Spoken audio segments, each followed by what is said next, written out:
Monsieur, bonjour. Les États-Unis disent adieu à l'un de leurs présidents. Jimmy Carter est mort. Il avait 100 ans. Il avait occupé la Maison-Blanche de 77 à 81. Une présidence marquée notamment par la prise d'otages à l'ambassade américaine de Téhéran. Mais c'est surtout après son mandat qu'il a gagné en popularité. Il a reçu notamment le prix Nobel de la paix en 2002. Caroline Hick. Pour le rencontrer, il suffisait bien souvent de se rendre dans cette petite église de Géorgie, dans sa ville natale de Plains. À 95 ans, Jimmy Carter y tenait encore un office religieux 2 fois par mois. Dans ses prêches, la mort s'invitait régulièrement, inévitablement. Je vivrai à nouveau après ma mort. Je ne sais pas sous quelle forme, mais je suis certain qu'il y a un Dieu et qu'il est tout-puissant, qu'il tient ses promesses et l'une d'elles, c'est la vie après la mort. Mais c'est bien ici-bas que ce démocrate aura marqué les livres d'histoire. Sénateur, puis gouverneur de Géorgie, il est élu président des États-Unis en 1976. Ses priorités, régler la crise énergétique, l'inflation ou encore lutter plus efficacement contre la discrimination raciale. Mais c'est surtout sur la scène internationale qu'il va se distinguer, notamment lorsqu'il signe le traité de restitution du canal de Panama aux petits pays d'Amérique centrale. Ou encore, lorsqu'il joue les médiateurs entre Israël et l'Égypte. C'est sous son impulsion que les 2 États signeront les accords de Camp David. Quelques mois plus tard, s'ouvre la page la plus noire de sa présidence. 52 Américains sont pris en otage dans l'ambassade des États-Unis en Iran. Nous n'avons rien fait qui puisse justifier une quelconque inquiétude auprès du peuple ou du gouvernement iranien. Nous n'avons rien fait qui mérite que nous nous excusions. La gestion de cette crise tourne au fiasco. Jimmy Carter ne parviendra pas à faire libérer les otages.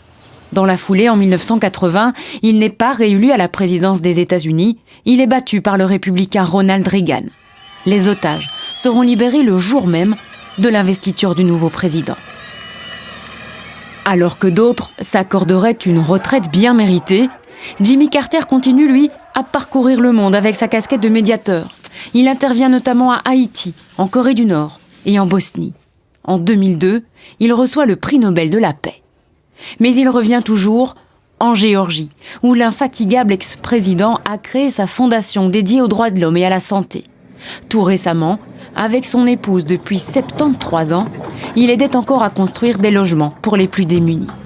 Et finalement, c'est à la tête de sa fondation, plutôt qu'en tant que président des États-Unis, que Jimmy Carter s'était fait aimer des Américains. Un homme remarquable, loyal, un homme de principe et un combattant infatigable en faveur de la paix. Les qualificatifs et hommages pleuvent depuis l'annonce de sa mort. De nombreux chefs d'État et anciens présidents ont salué sa mémoire. Julie Rans et Pascal Bustamante. Dès l'annonce du décès de Jimmy Carter, le drapeau flottant sur la Maison-Blanche à Washington a été mis en berne. Le premier à lui rendre hommage a été le président lui-même. Il l'a connu pendant près de 50 ans. Just look at his life's work. He worked to eradicate disease, not just at home, but around the world. He forged peace, advanced civil rights, human rights, promoted free and fair elections around the world.